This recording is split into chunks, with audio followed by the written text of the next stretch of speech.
Ensinamentos de Jesus na obra O Evangelho como me foi revelado, por Maria Valtorta. Volume 1. Capítulo 36. A Sagrada Família no Egito. Uma lição para as famílias. 25 de janeiro de 1944. Jesus diz: a lição para ti e para os outros é dada pelas coisas que estás vendo. É lição de humildade, de resignação e de boa harmonia. Posta como exemplo a todas as famílias cristãs e especialmente as famílias cristãs deste especial e doloroso momento. Tu viste uma casa pobre, o que é mais doloroso, uma casa pobre em país estrangeiro.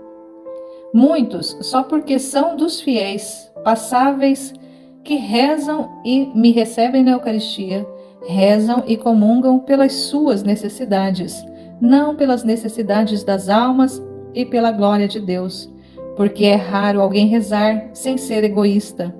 Muitos pretenderiam ter uma vida material fácil, bem protegida de qualquer menor sofrimento, próspera e feliz.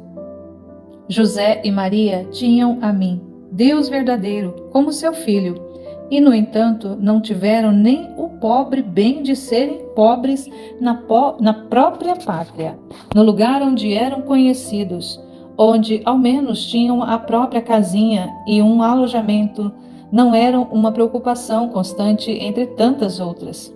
Naquele lugar onde, por serem conhecidos, era mais fácil encontrar trabalho e prover-se do necessário para a vida.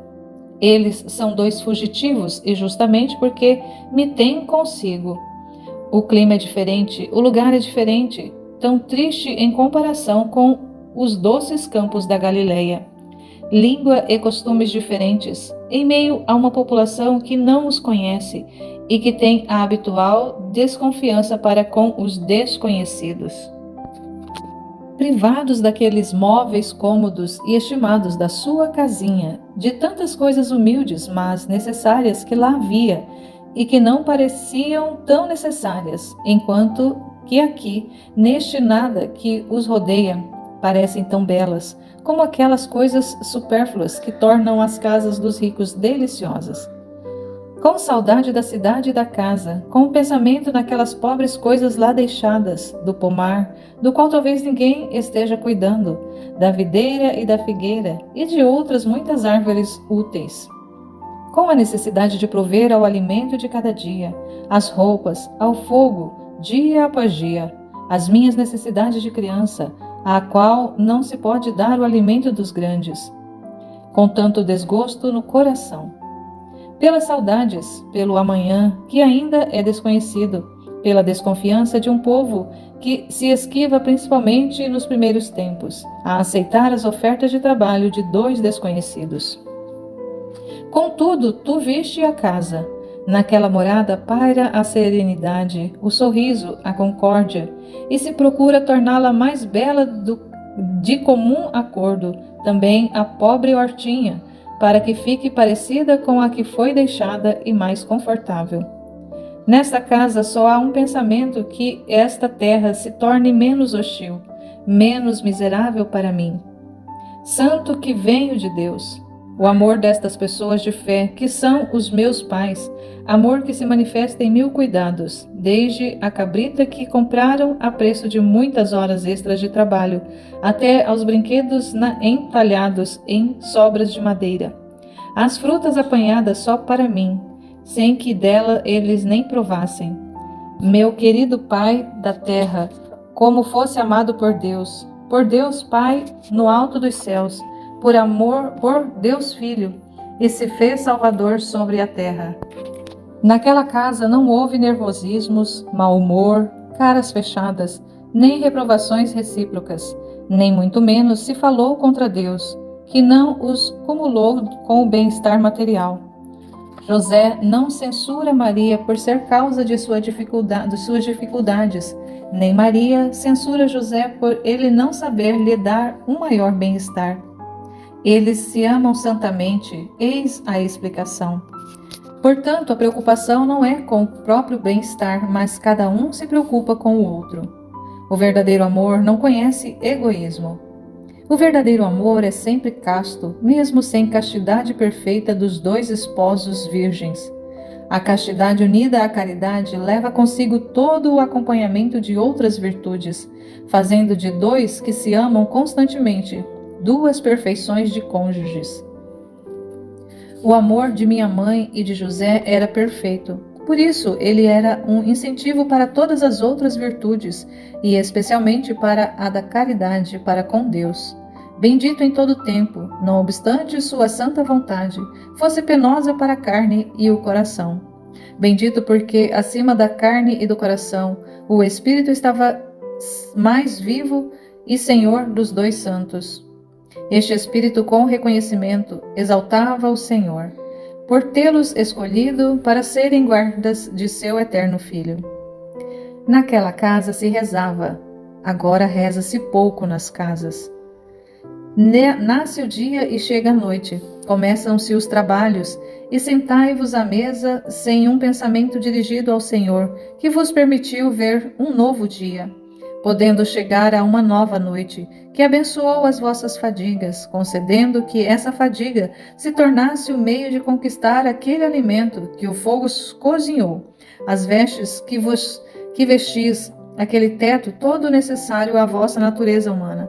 Sempre é bom o que vem do bom Deus. Ainda quando pobre e escasso, o amor lhes dá sabor e substância. Esse amor que vos faz ver o Pai, que vos ama no eterno Criador. Naquela casa há frugalidade. Haveria mesmo que o dinheiro não faltasse.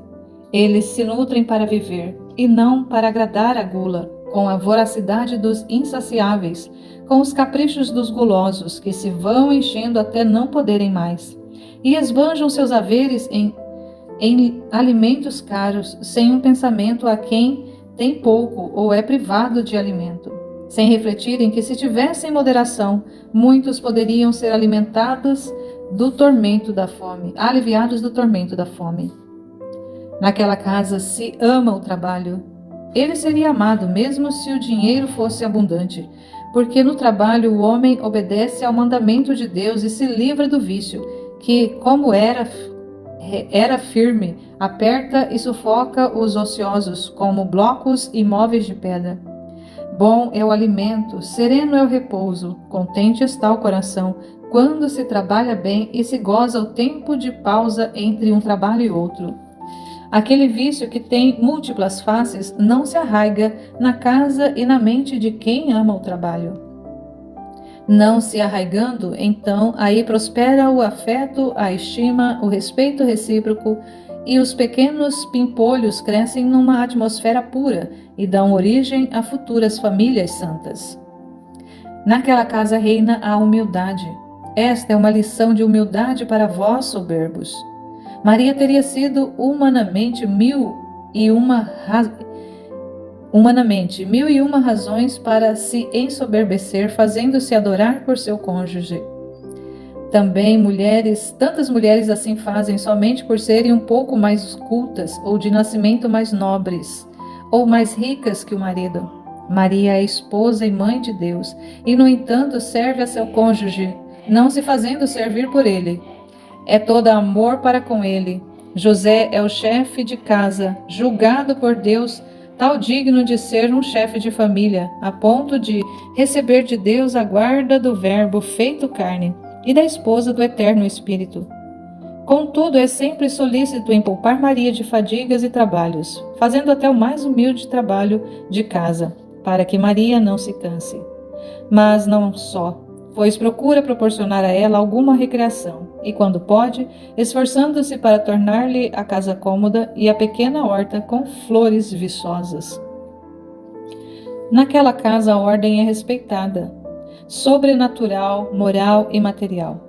Deus é o chefe supremo e a ele é prestado culto e amor. Ordem sobrenatural. José é o chefe da família e a ele é dado afeto, respeito e obediência. Ordem moral. A casa é um dom de Deus como as vestes e os móveis. Em todas as coisas é a providência de Deus que se mostra, daquele Deus que provê a lã à ovelha, às ovelhas, as penas aos pássaros, as ervas aos prados, o feno aos animais, as sementes e as árvores frondosas às aves, tecendo a veste para o lírio do vale.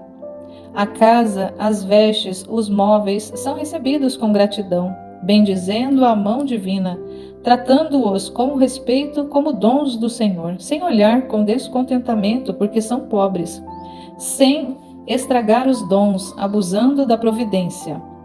Ordem material. Não entendestes as palavras trocadas no dialeto de Nazaré, nem as palavras de oração, mas as coisas vistas deram uma grande lição. Meditai-as, ó vós todos, que agora tanto estáis sofrendo por terdes falhado para com Deus, também aquelas coisas em que não falharam nunca os santos, esposos que foram mãe e pai para mim.